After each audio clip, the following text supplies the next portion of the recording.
Breaking tonight, new evidence that Russia is taking its military campaign in the Mideast to a dangerous new level.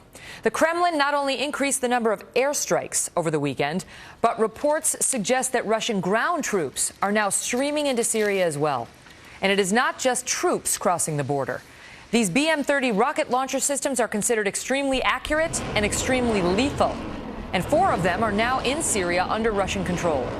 And while Russia has been insisting that a large ground offensive is not likely, one U.S. official told Fox News, quote, "You don't bring that kind of stuff unless you plan to use it." Colonel Tony Shaffer is a retired CIA-trained intel operative and a senior fellow at the London Center for Policy Research.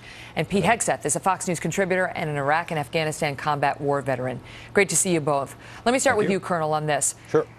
What we've seen now in terms of the Russian effort is similar to what we saw last week. We'll put the map on the board from the Institute for the Study of War, where you can see the targets. Here's what you need to know, folks. See that yellow area? That's controlled by the rebels. That's where all the little red airstrikes are. All the strikes are mostly in that rebel-controlled area. See the green? That's controlled by ISIS.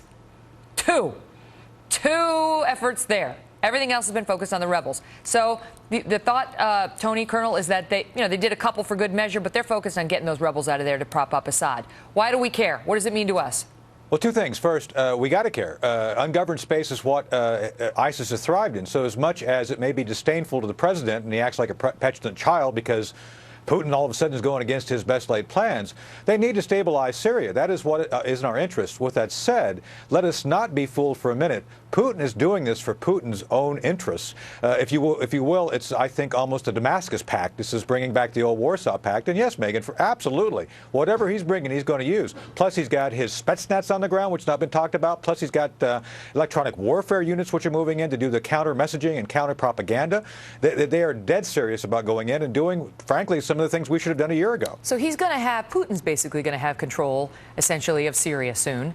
And we're not. We're being forced out of the Middle East, which is the thing that seems to concern most analysts, Pete, that it's not just that our adversary, somebody who's an adversary, in the eyes of many, is gaining more power. We're losing it.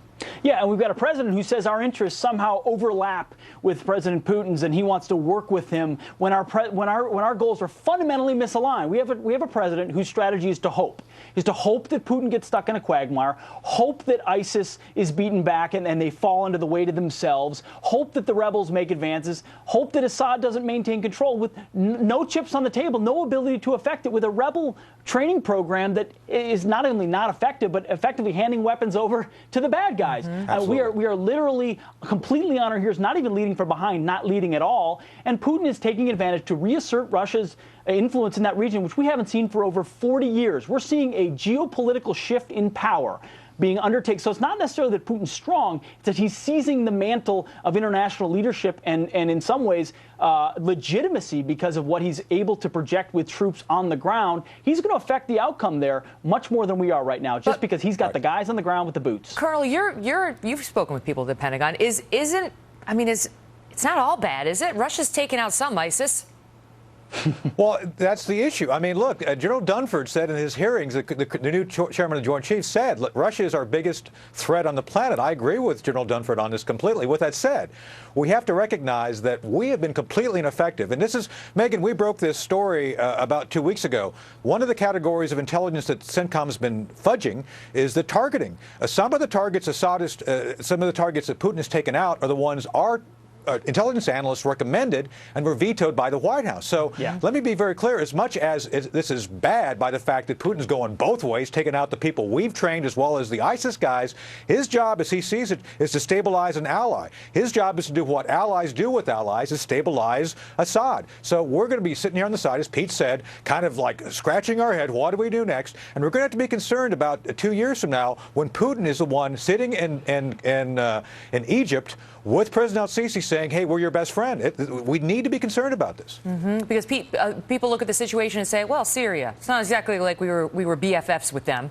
So if it's going, to hell in a handbasket, why should the American people get that concerned? There are real reasons for them to. Well, there are very real reasons for them to. If we're not involved and we're not leading, somebody else is, and in this case, it is Vladimir Putin. And Vladimir Putin doesn't care what we think, doesn't want a strong America. And the axis of America, Iran, a Shia-led Iraq at this point, and Russia and Syria. That's a bad axis that doesn't have our interest in mind, doesn't want to advance certainly the things that we believe in, and they're just going to spread that influence. And ISIS is taking advantage of that. They're okay with ISIS being where it is, because ISIS, if they can beat back the rebels and maintain Assad's legitimacy and power there, they've got a balance of power with ISIS kind of doing its thing that they're okay with, and that in no way is okay for us. I'm glad they took that video down, because I was downright terrified. I don't know what we were watching, but it was just freaking me out as we listened to you talk.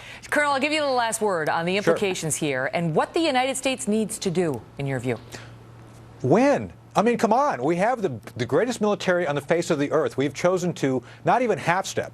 We've chosen to basically allow for this situation to develop. And President Obama got caught with his pants down. That's why I think he looked so frustrated the other day. He's been playing both ends against the middle. He wants ISIS to destabilize Assad so Assad will fall. While at the same time, he's trying to do things to destroy ISIS so it doesn't get too out of control. He can't have it both ways. You have to figure out what we're going to do first, what our specific objectives are going to be, and we have to do it. He's not willing to do that. You think he was trying to bide his time and see what happened between Assad's people and ISIS before the U.S. did anything significant? Megan, we are now the junior varsity. Yeah, bottom that's line. right. He still hopes We're that he now can the sit junior down. varsity. Oh, great. Yes, he still hopes he can sit down and talk to Vladimir Putin and figure it out. That's right. We are. That's right. We're being played.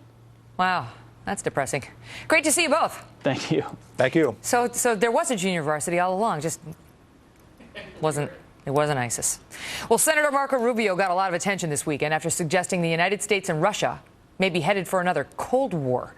He'll join us next on that, and he'll talk about how the Islamic State is preparing for something called end times. Plus, some media outlets have now launched a full offensive on Carly Fiorina. Wait until you see what just aired on one channel a short time ago.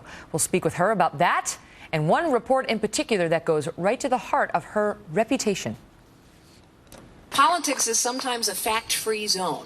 You know, people just say whatever they want to say, but a publicly traded business is not. And so the facts of my record are very clear.